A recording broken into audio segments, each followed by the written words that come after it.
In this video, we're going to talk about what I call the one-notch rule. And when I say the one-notch rule, I'm talking about volume levels. Now that we have tools that we've learned in this study with Cajon, with Palmas, now that we have those tools, hopefully you've developed some fluidity and some ease with the patterns that you have now. We have to start applying musical principles. So the one-notch rule applies to volume. So for example, let's say we have a singer and a guitarist accompanying that singer. The guitarist's job is to give melodic support to the singer and rhythm. So the guitarist has quite a task on their plate. But in that, it's easy to get carried away and overplay. And sometimes overplaying entails not only doing too much rhythmically or melodically, but also doing too much in terms of volume.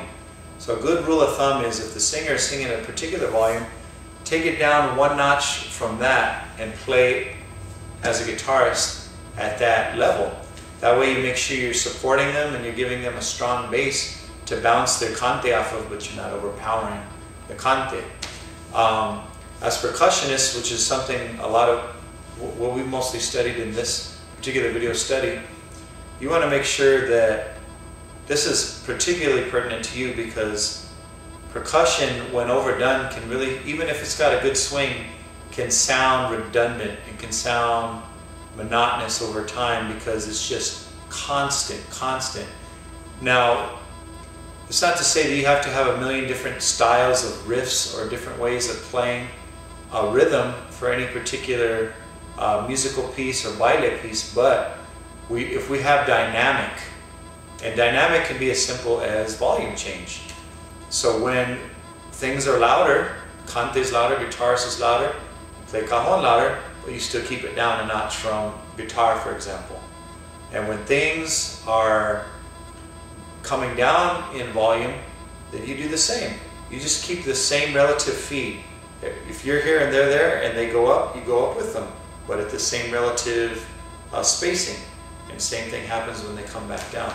That's a good way to create dynamic, and you don't have to be a professional to do that. That's just basically listening to what's going on. So apply the one-notch rule when you're doing all these different patterns and things, and you'll be in good shape, and you'll get a lot of nods of approval from your singers and guitarists. I guarantee it. When you're accompanying a dancer, same rule applies. If you're doing palmas, for example, and they're doing an escobilla or what is called a footwork sequence, and they're putting together some percussive musical sequence, you want to give them palmas loud enough so they can hear it and bounce their footwork off of your percussion, but don't do it so hard that it's as loud as what they're doing with their footwork. Otherwise, there's no real reason for there to be intricate footwork patterns because we can't hear them.